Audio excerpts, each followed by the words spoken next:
Excel PU college ಗುರುವಾಯಿನಕೆರೆ, ಕರ್ನಾಟಕದ number 1 PU college. Admissions open now. ಮೊನ್ನೆ ಅಜಿತ್ ಪವಾರ್ ಅವರ ಅಗಲುವಿಕೆಯ ಬಗ್ಗೆ ತಾವು ತಂದಿರ್ತಕ್ಕಂಥ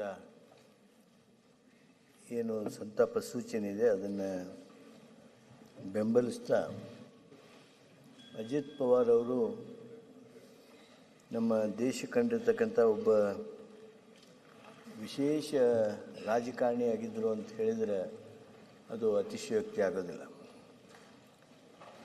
ಅಜಿತ್ ಪವಾರ್ ತಮ್ಮ ಕಳೆದ ಸುಮಾರು 10 ವರ್ಷದ ಈ ಅವಧಿಯಲ್ಲಿ ಅವರು ರಾಜಕೀಯ ನಾಯಕತ್ವವನ್ನು ಕೊಟ್ಟಿರ್ತಕ್ಕಂಥ ರೀತಿ ಹಾಗೂ ಅವರ ಕೆಲಸದ ವೈಖರಿ ಎಲ್ಲರನ್ನೂ ಸಹಿತ ತಮ್ಮೆಡೆ ಎಳೆದುಕೊಳ್ಳುವ ಹಾಗೆ, ಸೆಳೆದುಕೊಳ್ಳುವ ಹಾಗೆ, ಮೆಚ್ಚುವ ಹಾಗೆ ಮಾಡಿರ್ತಕ್ಕಂಥ ಒಂದು ಕೆಲಸದ ಶೈಲಿ ಅದಾಗಿತ್ತು. ಮುಂಜಾನೆ 7 ಗಂಟೆಯಿಂದ ಅವರ ಅಫಿಷಿಯಲ್ ರೆಸಿಡೆನ್ಸ್ನಿಂದ ವಿಧಾನಸೌಧಕ್ಕೆ ಬಂದನ ಅಲ್ಲಿನ ರಾತ್ರಿ 11ರವರೆಗೆ ಅವರನ್ನು ಭೇಟಿಯಾಗೋದಕ್ಕೆ ಬಂದಿರತಕ್ಕಂಥ ಕಟ್ಟಕಡೆ ವ್ಯಕ್ತಿಯನ್ನೂ ಸಹಿತ ಭೇಟಿಯಾಗಿ ರಿಟೈರ್ ಆಗ್ತಕ್ಕಂಥ, ಅವತ್ತಿನ ಕೆಲಸ ಮುಗಿಸ್ತಕ್ಕಂಥ ಒಂದು ಪದ್ಧತಿಯನ್ನು ಹಾಕ್ಕೊಂಡಿದ್ರು. ಸಹಕಾರ ಕ್ಷೇತ್ರದಲ್ಲಿ ಶರದ್ ಪವಾರ್ ಅವರ ಹಿರಿಯಣ್ಣ ಶರದ್ ಪವಾರ್ ಅವರ ಜೊತೆಗೆ ಬಾರಾಮತಿ ಪ್ರದೇಶದಲ್ಲಿ ಕೃಷಿ ವಿಜ್ಞಾನದ ಕೇಂದ್ರದ ಮುಖಾಂತರ, ಸಕ್ಕರೆ ಕಾರ್ಖಾನೆಗಳ ಮುಖಾಂತರ ಏನು ಶರದ್ ಪವಾರ್ ಅವರು ಕೆರೆಗಳನ್ನು ತೆಗೆಸಿ ಆ ಭಾಗದ ರೈತರ ಬದುಕಿನಲ್ಲಿ ಬದಲಾವಣೆ ತರೋದಕ್ಕೆ ಪ್ರಯತ್ನ ಮಾಡ್ತಾಯಿದ್ರು. ಆ ಪ್ರಯತ್ನಕ್ಕೆ ಇವರು ಕೈ ಜೋಡಿಸಿ ಅದನ್ನು ಹೆಚ್ಚು ಮಾಡಿ ಶರದ್ ಪವಾರ್ ಅವರ ಮಾರ್ಗದರ್ಶನದಲ್ಲಿ ರಾಷ್ಟ್ರದಲ್ಲೇ ಒಬ್ಬ ಮಹತ್ವದ ವ್ಯಕ್ತಿಯಾಗಿ, ರಾಜಕಾರಣಿಯಾಗಿ ಬೆಳೆದರು. ಅವ್ರಿಗೆ ನಾನು ಮಹಾರಾಷ್ಟ್ರದ ನಮ್ಮ ಪಕ್ಷದ ಉಸ್ತುವಾರಿಯಾಗಿದ್ದಂಥ ಸಂದರ್ಭದೊಳಗೆ ಭಾಳ ಸಮೀಪ ಬಂದಿದ್ದೆ. ನಮ್ಮ ಕಾಂಗ್ರೆಸ್ ಪಕ್ಷ, ಶಿವಸೇನಾ ಹಾಗೂ NCP ನಾವು ಜೊತೆಯಾಗಿ ಸರ್ಕಾರ ಮಾಡಿದ್ವಿ, ಕೋಆಲಿಷನ್ ಗೌರ್ಮೆಂಟ್. ಆ ಸಂದರ್ಭದಲ್ಲಿ ಮಾನ್ಯ ಅಜಿತ್ ಪವಾರ್ ಅವರು he was very tight man. ಒಂದು ನಿರ್ಣಯ ತಗೊಂಡ್ರು ಅಂದರೆ ಯಾರು ಇದನ್ನು ಮಾಡಿದ್ರು ಸಹಿತ ಆ ನಿರ್ಣಯದಿಂದ ಸರಿತೇ ಇದ್ದಿರಲಿಲ್ಲ. ಸರಳವಾಗಿ ರಾಜಿ ಸೂತ್ರಕ್ಕೆ ಬರುವಂಥ ವ್ಯಕ್ತಿಯೇ ಅಲ್ಲ. ಅಷ್ಟು ಗಟ್ಟಿ ಮನಸ್ಸಿನ ಗಟ್ಟಿ ರಾಜಕಾರಣಿ ಅಜಿತ್ ಪವಾರ್ ಆಗಿದ್ದರು. ಅವರ ಸ್ನೇಹ ನಿಜವಾಗಿಯೂ ನಾನು ಮೆಲುಕು ಹಾಕ್ತೀನಿ. ಕನ್ನಡಿಗರ ಬಗ್ಗೆ, ಕರ್ನಾಟಕದ ಬಗ್ಗೆ ಸಾಕಷ್ಟು ಸುಮಧುರ ಭಾವನೆಯಿಂದ ಇದ್ದವರು. ನಾವು ದೂದ್ಗಂಗಾ ಪ್ರಾಜೆಕ್ಟನ್ನು ಮಾಡುವಂಥ ಸಂದರ್ಭದಲ್ಲಿ ಪದಮ್ ಸಿಂಗ್ ಅವರು ಅವಾಗ ನೀರಾವರಿ ಸಚಿವರಾಗಿದ್ದರೂ ಸಹಿತ, ವಿಲಾಸರಾವ್ ದೇಶ್ಮುಖ್ ಅವರು ಅವತ್ತು ಮುಖ್ಯಮಂತ್ರಿಗಳಾಗಿದ್ದಂಥ ಸಂದರ್ಭದೊಳಗೆ ಅಜಿತ್ ಪವಾರ್ ಅವರು ಸಹಿತ ಆ ಕೆಲಸ ಆಗೋದಕ್ಕೆ, ಯಾಕಂದರೆ ನಮ್ಮದು ಆಗಲೇ ಅವಾರ್ಡ್ ಟೈಮ್ ಮುಗಿದು ಹೋಗಿತ್ತು. ಆದಾಗ್ಯೂ ನಮ್ಮ ಕರ್ನಾಟಕದ ಆ ನಿಲುವಿಗೆ ಅನುಕೂಲಕರವಾದ ಅಭಿಪ್ರಾಯವನ್ನು ವ್ಯಕ್ತ ಮಾಡಿದ್ದನ್ನು ಸಹಿತ ನೆನಪು ಮಾಡ್ಕೋತೀನಿ. ಅಂಥ ಒಬ್ಬ ಕ್ರಿಯಾಶೀಲ ನಾಯಕ, ರೈತ ಪರವಾಗಿ ಹೋರಾಟ ಮಾಡ್ತಕ್ಕಂಥವ್ರು, ಸಹಕಾರ ಕ್ಷೇತ್ರದಲ್ಲಿ ಭಾಳ ಎತ್ತರದಲ್ಲಿ ನಿಂತು ಕೆಲಸ ಮಾಡಿದವರು. ಇವತ್ತು ಸಹಕಾರ ಕ್ಷೇತ್ರದಲ್ಲಿ ಸಕ್ಕರೆ ಕಾರ್ಖಾನೆಗಳು ಉಳಿದಿದ್ದರೆ ಅವುಗಳಿಗೆ ಅಜಿತ್ ಪವಾರ್ ಅವರ ಸೇವೆಯೂ ಸಹಿತ ಭಾಳ ವಿಶೇಷವಾದದ್ದು ಅನ್ನೋದನ್ನು ನೆನಪಿಸ್ಕೋತಾ ಅವರಿಗೆ ಗೌರವಪೂರ್ಣವಾಗಿರ್ತಕ್ಕಂಥ ಶ್ರದ್ಧಾಂಜಲಿಯನ್ನು ಸಲ್ಲಿಸ್ತೀನಿ. ಪ್ರತಿಪಕ್ಷ ನಾಯಕ. ಸನ್ಮಾನ್ಯ ಅಧ್ಯಕ್ಷರೇ, ಅಜಿತ್ ಅನಂತರಾವ್ ಪವಾರ್ ಅವರು ಮಹಾರಾಷ್ಟ್ರದ ಉಪಮುಖ್ಯಮಂತ್ರಿಗಳಾಗಿ ಕೆಲಸ ಮಾಡ್ತಾ ಇದ್ದಂಥವರು. ಬೆಳಗ್ಗೆ ನಾನು ಮಾಧ್ಯಮದಲ್ಲಿ ನನ್ನ ಆಫೀಸಲ್ಲಿ ಕೂತಿದ್ದಾಗ ಮಾಧ್ಯಮದಲ್ಲಿ ಬಂದಂಥ ಸುದ್ದಿ ನೋಡಿ ಒಂದು ರೀತಿ ನಂಬಬೇಕೋ ನಂಬೇಡವೋ ಅನ್ನೋ ರೀತಿ ಆಯಿತು. ಅವರು ಫ್ಲೈಟು ಲ್ಯಾಂಡ್ ಆಗಬೇಕಾದ್ರೆ ಆ ಸಂದರ್ಭದಲ್ಲಿ ಆಗಿರುವಂಥ ದುರಂತದಿಂದ ಅವರ ಜೊತೆಗಿದ್ದವರು, ಅವರೂ ಸೇರಿ ಅವ್ರ ಜೊತೆಗಿದ್ದವರು ಸುಮಾರು 6 ಜನ ತೀರೋಗಿದ್ದಾರೆ ಅಂತೇಳಿ ಪ್ರಾರಂಭದಲ್ಲಿ ಅವರು ತೀರೋಗಿದ್ದಾರೆ ಅನ್ನೋ ಸುದ್ದಿ ಬಂದಿಲ್ಲ. ಆಮೇಲೆ ಅದನ್ನು ಕನ್ಫರ್ಮ್ ಕೂಡ ಮಾಡಿದ್ದಾರೆ. ನಾನು ಕೂಡ ತಮ್ಮ ಚೇಂಬರ್ಗೆ ಬಂದು ಇದಕ್ಕೊಂದು ಸಂತಾಪ ಸೂಚನೆಯನ್ನು ಮಾಡಬೇಕು ಅಂತಲೂ ನಾನು ವಿನಂತಿಯನ್ನು ಮಾಡಿದೆ. ಈಗಾಗಲೇ ಜನಸಾಮಾನ್ಯರ ಮಧ್ಯೆ ಅವರು ಒಂದು ದಾದಾ ಅನ್ನೋ ರೀತಿಯಲ್ಲಿ ಹೆಸರನ್ನು ಪರಿಚಿತರಾಗಿದ್ದಂಥವ್ರು. 8 ಬಾರಿ ಶಾಸಕರಾಗಿ 6 ಬಾರಿ ಉಪಮುಖ್ಯಮಂತ್ರಿಗಳಾಗಿ ಕೆಲಸ ಮಾಡಿದ್ದಾರೆ. ಎಸ್ಪೆಷಲಿ ಅವರು ಹಣಕಾಸು ಸಚಿವರಾಗಿ ಬಡ್ಜೆಟನ್ನು ಮಂಡಿಸಿರುವಂಥದ್ದು, ಅವರ ವಿಶೇಷ ಆದ್ಯತೆ ಆದಂಥ ಗ್ರಾಮೀಣಾಭಿವೃದ್ಧಿ ಮತ್ತು ನೀರಾವರಿ ಯೋಜನೆಗಳಿಗೆ ಅವರು ಪ್ರಮುಖ ಆದ್ಯತೆಯನ್ನು ಕೊಟ್ಟಂಥವರು. ಕೈಗಾರಿಕೆ ಮೂಲಸೌಕರ್ಯ ನಗರಾಭಿವೃದ್ಧಿ ಬಗ್ಗೆ ಭಾಳ ಆಸಕ್ತಿ ಇದ್ದಂಥ ಮಹಾನ್ ವ್ಯಕ್ತಿ. ಅವರ ರಾಜಕೀಯ ಬದುಕಿನಲ್ಲಿ ಹಲವಾರು ಏರಿಳಿತವನ್ನು ನೋಡಿದ್ರೂ ಸಹ ದಿಟ್ಟ ನಿರ್ಧಾರಗಳ ಮುಖಾಂತರ ಅವರು ತಮ್ಮ ರಾಜಕೀಯ ಜೀವನವನ್ನು ಬೆಳೆದು ಬಂದಿದ್ದಾರೆ. ಅಜಿತ್ ಪವಾರ್ ಅವರು ಒಂದು ತೂಕದ ನಾಯಕರಾಗಿ ಭಾಳ ಮಹಾರಾಷ್ಟ್ರಕ್ಕೆ ಸಂಬಂಧಪಟ್ಟಂತೆ ಈಗಲೂ ಕೂಡ ಅವರು ಉಪಮುಖ್ಯಮಂತ್ರಿಗಳಾಗಿದ್ದಂಥವರು. NCPಯಲ್ಲಿ ಅವರ ಕಾರ್ಯಕ್ಷೇತ್ರದ ವ್ಯಾಪ್ತಿಯಲ್ಲಿ ಇಡೀ ಸಮಾಜಕ್ಕೆ ಬೇಕಾದಂಥ ಕೆಲಸವನ್ನು ಮಾಡಿದ್ದಾರೆ. ಇವತ್ತು ಅವರು ನಮ್ಮ ಮಧ್ಯೆ ಇಲ್ಲ ಅನ್ನೋದು ಭಾಳ ನೋವಿನ ಸಂಗತಿ. ನಾನು ಕೂಡ ಅವರ ಅಭಿಮಾನಿಗಳಿಗೆ, ಅವರ ಕುಟುಂಬದವರಿಗೆ ಈ ಸಂತಾಪವನ್ನು ಭರಿಸುವಂಥ ಶಕ್ತಿ ನೀಡಲಿ ಅಂತೇಳಿ ನಾನು ಭಗವಂತನನ್ನು ಪ್ರಾರ್ಥನೆ ಮಾಡಿ ತಾವು ತಂದಿರತಕ್ಕಂಥ ಸೂಚನೆಗೆ ನನ್ನ ಬೆಂಬಲವನ್ನು ಕೊಡ್ತಾಯಿದ್ದೀನಿ.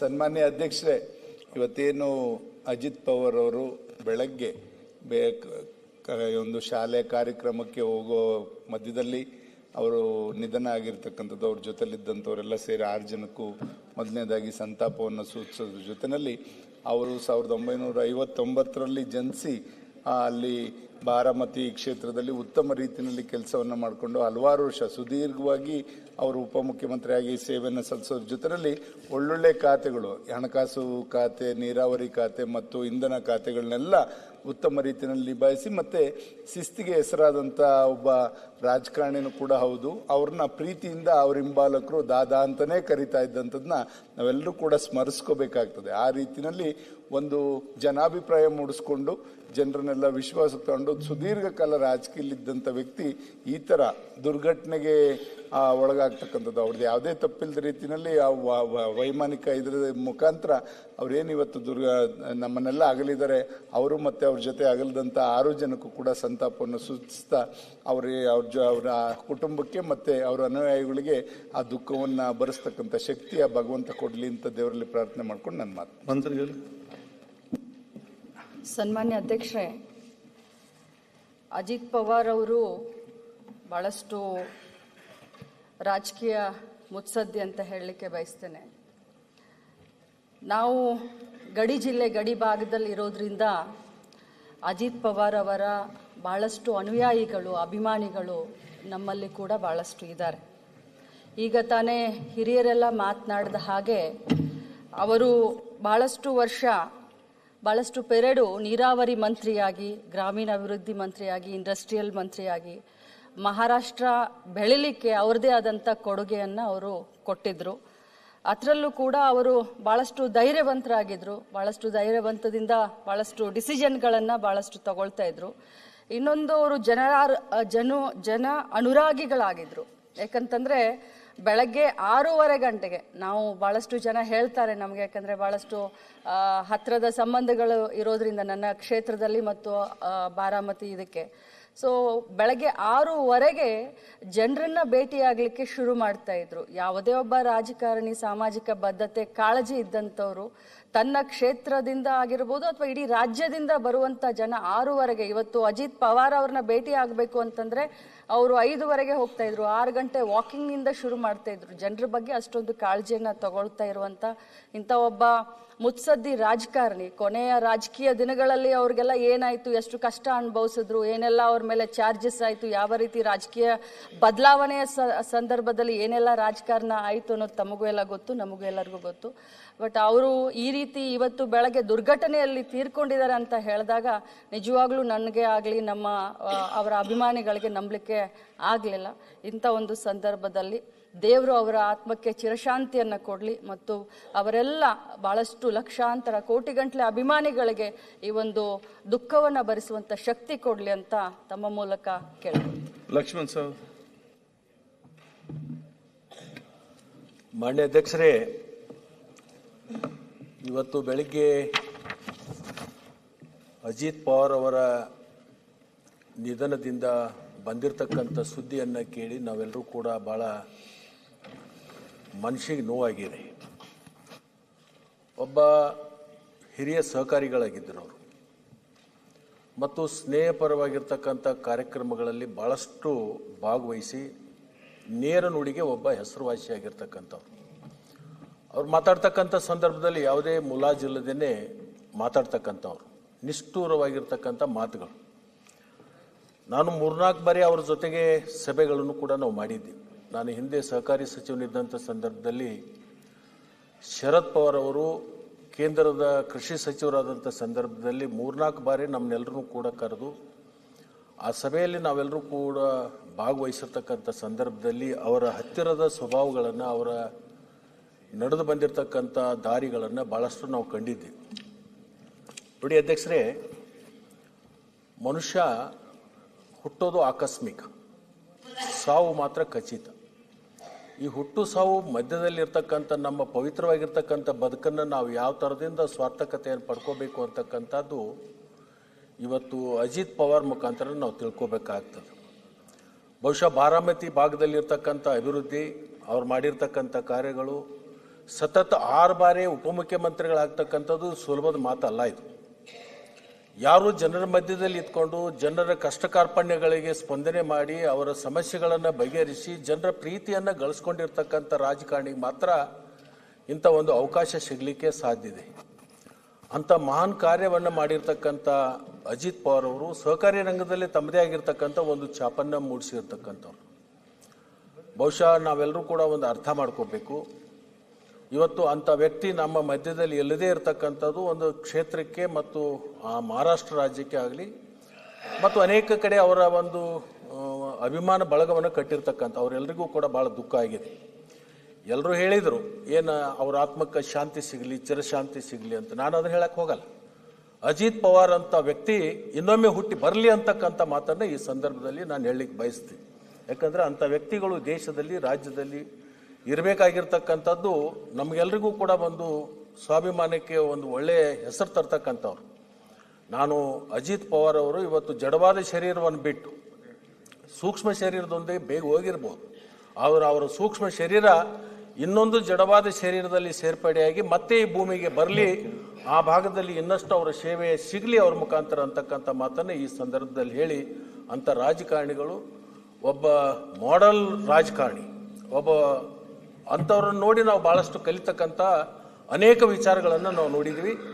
ಅಂತ ಅಜಿತ್ ಪವಾರ್ ಅವರು ಮತ್ತೊಮ್ಮೆ ಹುಟ್ಟಿ ಬರಲಿ ಅಂತಕ್ಕಂಥ ಮಾತನ್ನು ಈ ಸಂದರ್ಭದಲ್ಲಿ ಹೇಳಿ ನಾನು ಮಾತು ವಿರಾಮ ಕೊಡ್ತೀನಿ. ಬರ್ತಾರೆ ಗೌರವ, 1 ನಿಮಿಷ ಮೌನ ವಹಿಸಿ. ನ್ಯೂಸ್ ಫಸ್ಟ್ ನಿರ್ಭೀತಿಯಿಂದ ನಿಮ್ಮ ಪರವಾಗಿ.